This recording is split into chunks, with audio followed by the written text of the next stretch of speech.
11 দফা দাবিতে শুক্রবার দুপুরে ফের রণক্ষেত্র সল্টলেকের স্বাস্থ্য ভবন চত্বর। বাজেট ঘোষণার ঠিক পরের দিনই কয়েক হাজার আশাকর্মীর বিক্ষোভে রীতিমতো উত্তপ্ত হয়ে ওঠে গোটা এলাকা।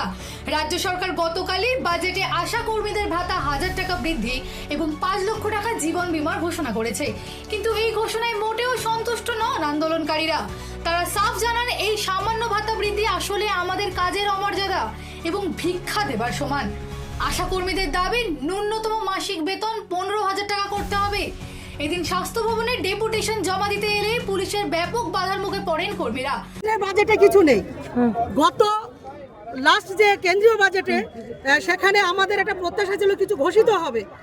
আবার যেটা কেন্দ্রের এর আগে জেপি নাড্ডা যেটা ঘোষণা করেছিলেন, মিনিমাম যে ভাতা কেন্দ্রীয় সরকারে ঘোষিত 2000 থেকে 3500 করা হলো, সেইটাও কিন্তু কর্মীরা পাচ্ছে না।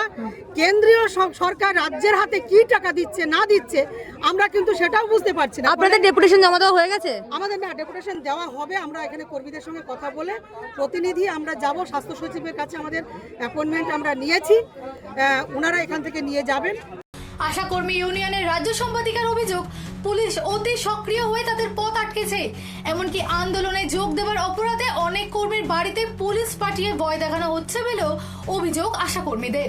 পুলিশি ব্যারিকেড ভাঙার চেষ্টা এবং ধস্তাধস্তির পর আশাকর্মীরা রাস্তার উপরে বসে বিক্ষোভ শুরু করেন।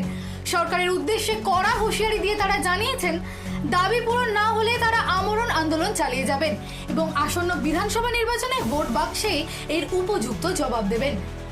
আপাতত কয়েকশো আশাকর্মীর অবস্থানে স্থবির স্বাস্থ্য ভবন চত্বরে যান চলাচল।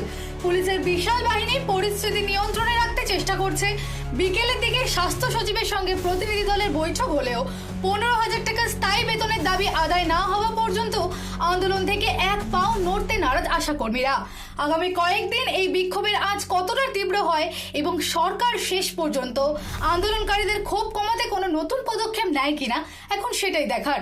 দিশা দাসের রিপোর্ট, হেডলাইন্স, কলকাতা।